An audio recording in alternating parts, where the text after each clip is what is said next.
Bonjour à tous, je vous fais aujourd'hui une petite démonstration d'une application dont vous avez la fenêtre sous les yeux qui a été créée avec une intelligence artificielle qui est Google Gemini. Donc cette application, elle a plusieurs buts.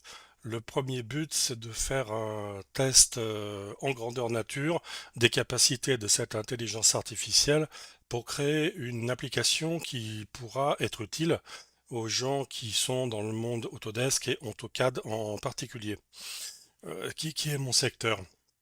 La deuxième idée, c'est de démontrer, et peut-être démontrer négativement, le cas échéant, l'intérêt des intelligences artificielles pour faire des applications utiles, ou peut-être que vous jugerez pas très utiles ou complètement inutiles. C'est à vous de voir, évidemment, à l'utilisation et à la démonstration de cette application. Alors cette application, je vais pas la mettre en public, accessible en public, hein. Seule la démonstration que vous êtes en train de voir en ce moment-là est publique. Elle sera publiée sur mon site Patreon, qui est un site où certains d'entre vous connaissent certainement le site Patreon. C'est un site où les gens peuvent s'abonner et pour une somme très modique contribuer à la maintenance et à la pérennité d'un site web Desyntec en l'occurrence. Un petit mot là-dessus quand même, puisque c'est aussi un des buts de cette application. Faire un site web, ça demande du travail, ça ne se fait pas tout seul. Il y a tous les jours des choses à faire, des problèmes et des bugs à résoudre, surtout pour un site basé sur discourse comme Desyntec. Et vous n'êtes pas sans savoir, ceux qui me connaissent, que pendant longtemps j'ai fait des sites web comme CADXP sans demander directement de rétribution sur mon temps libre, enfin qui n'était plus très libre justement. Et c'est quelque chose qu'on peut faire certainement, mais à mon avis, il est plus raisonnable maintenant de procéder comme je procède, c'est-à-dire de continuer à servir la communauté bénévolement, mais en demandant à ceux qui le veulent et qui le peuvent naturellement une toute petite contribution. Donc le site Patreon, dont vous aurez le lien ci-dessous également, vous permet de payer à partir de 3 euros par mois. Donc voilà, j'estime que c'est une somme relativement réduite. Le but n'est pas que je gagne 3 euros par mois, bien sûr, mais qu'un certain nombre d'entre vous s'abonnent pour au moins 3 euros par mois, de façon à payer le site des Syntec, parce que ça coûte de l'argent, tout ça. Le logiciel, lui, est open source, Discourse, mais le site des Syntec, c'est l'achat d'un nom de domaine et surtout l'hébergement sur un serveur privé virtuel chez OVH d'un nom de domaine, et ça coûte de l'argent. C'est également l'abonnement à un serveur de mail, Mailgun. Si vous connaissez, ça coûte de l'argent aussi. Bon, je ne compte pas le temps que je passe parce que j'ai l'habitude de travailler bénévolement pour la communauté, mais enfin, certains disent que le temps, c'est de l'argent également. Donc, tout ça fait que si vous vous abonnez en nombre suffisant avec Patreon, vous pourrez assurer, supporter au moins indirectement les coûts de maintenance de ce site en fait, hein. Voilà. Donc je vous remercie à l'avance pour ceux qui le feront et puis je remercie ceux qui l'ont déjà fait. Donc cette application sera disponible uniquement aux abonnés Patreon.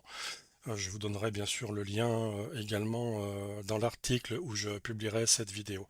J'en reviens maintenant directement à cette application. Vous voyez ici, si vous regardez un petit peu l'écran, bon, vous avez ça s'appelle Desyntec en haut à gauche, exploration d'Autodesk et d'AutoCAD. Voilà, c'est clair. Discussion avec l'assistant, donc mon assistant intelligence artificielle, hein.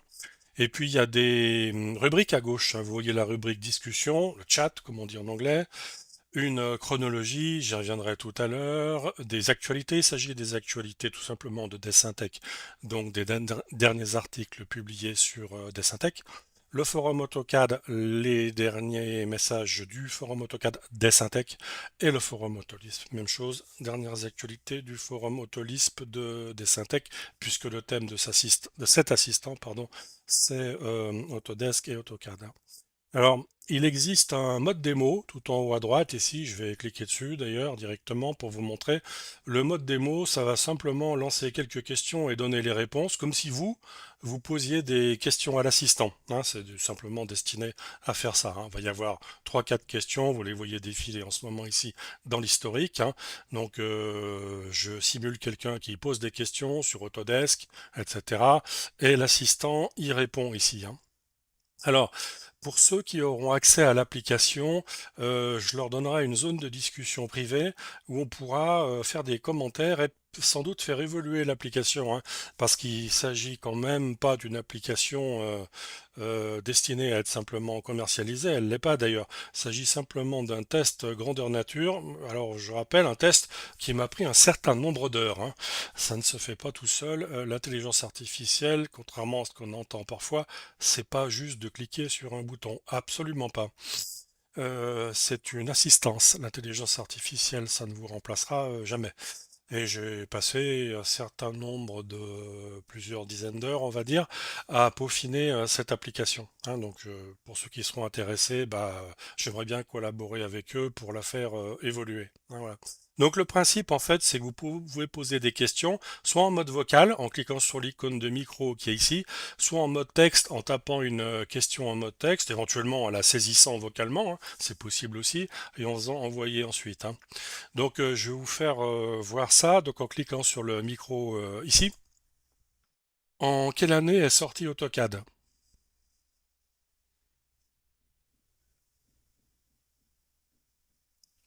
Donc là, vous avez la réponse de l'assistant ici.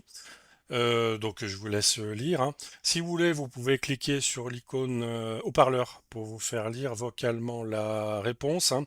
Alors, la question que vous pouvez vous poser, qui est la question, une des questions les plus intéressantes, c'est d'où viennent ces informations en fait, hein. Pourquoi l'assistant vous répond exactement ça, hein. En fait, les informations viennent de plusieurs sources qui ont été préparamétrées dans l'application. Ici, en l'occurrence, il s'agit du fichier Autofile de John Walker, le fameux bouquin qu'avait écrit John Walker sur l'histoire de sa société Autodesk, hein.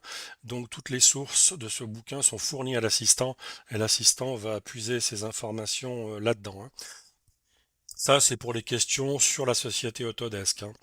Pour ce qui concerne les questions, on verra après sur le logiciel AutoCAD. C'est un peu différent, il y a clairement plusieurs sources qui sont fournies à l'assistant, hein.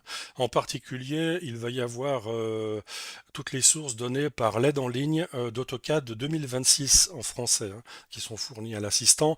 Donc la plupart des réponses sur ce logiciel vont venir de là.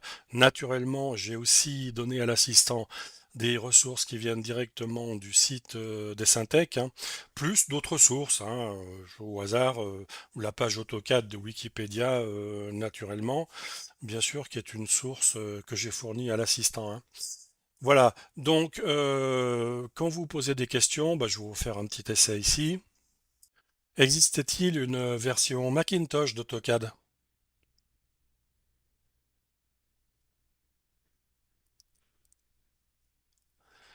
Alors, vous avez pu peut-être rapidement, c'était rapide, vous pouvez revenir en arrière pour voir, hein. Quand je vais poser la question, c'est une question vocale. Évidemment, lui, il transforme ma parole en texte, hein, pour poser la question à l'assistant. Et parfois, pour certains mots, comme AutoCAD, c'est pas un mot du vocabulaire commun, hein, puisque c'est un nom de logiciel, hein. Donc il a parfois du mal à comprendre. Vous avez peut-être pu voir passer ici dans la zone poser votre question, ma question en texte, et le mot AutoCAD était mal orthographié. Le cas classique qu'on voit forcément souvent sur les forums d'ailleurs, c'est autocar à la place d'autocad. L'assistant est prévu pour corriger ces entrées vocales qu'il ne comprendrait pas et pour comprendre quand même AutoCAD. Un petit aparté, hein. Voilà une petite démonstration également sur les questions sur AutoCAD et Autolisp, hein, pour ceux qui sont dans la programmation. Quelle est la fonction Autolisp qui permet de transformer une chaîne de caractères en majuscule?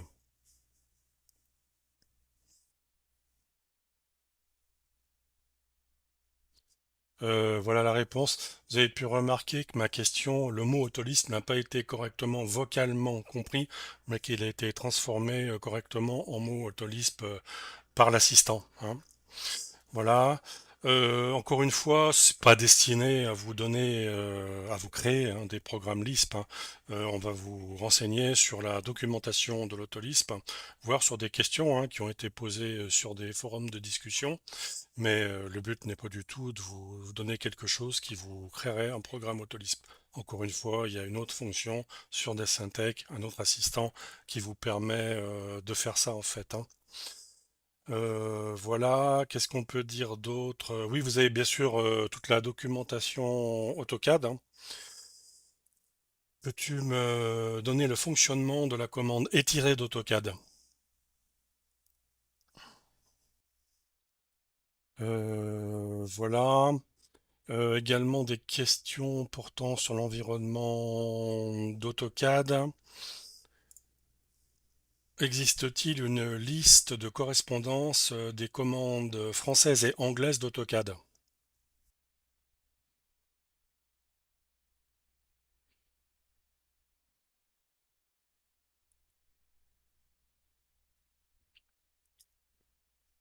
Voilà, donc il y a des exemples de traduction de commandes et j'avais fait il y a quelque temps aussi un assistant qui permettait d'avoir la correspondance des commandes anglaises et françaises, hein, donc il vous en donne la l'URL ici, hein.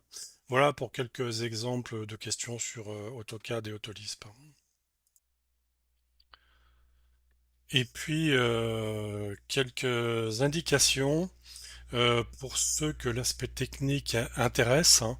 Donc cette application, en fait, eh ben, elle génère du code, bien sûr, hein. Du code qui est en principe pas utile de voir, mais qu'on peut voir en cliquant sur le bouton code qui est ici, hein. Et c'est tous ces fichiers, voilà, tous ces fichiers, les composants ici et d'autres qui sont générés par l'application que vous pouvez voir ici, hein, que vous pouvez modifier bien sûr également si vous voulez modifier directement le code. Mais enfin, en principe, le but c'est pas tellement ça, hein. Le but c'est d'aller générer automatiquement ce code avec l'intelligence artificielle, hein. Vous voyez, par exemple, ici, je suis dans le flux RSS du forum AutoCAD. Bon, bah, vous voyez, ils appellent ça le React, hein. Vous avez le fil URL, c'est l'URL, et puis toutes les instructions pour aller afficher cette URL, hein. Voilà, pour l'aspect technique des choses, hein. Une petite information aussi, quand vous utiliserez cette application, c'est gratuit pour vous, hein. Vous ne payez rien du tout. Moi, en tant que créateur de l'application, normalement, vu le peu de nombre d'utilisateurs a priori que j'aurai de cette application, je n'aurai pas à payer. Je reste en plan gratuit Google AI en fait, hein. Après, s'il y avait vraiment beaucoup de requêtes par jour ou par heure, il faudrait passer en plan payant, mais ça serait moi, le créateur, qui supporterait les coûts, jamais l'utilisateur de toute façon, hein. Voilà pour vous rassurer sur l'aspect payant des choses.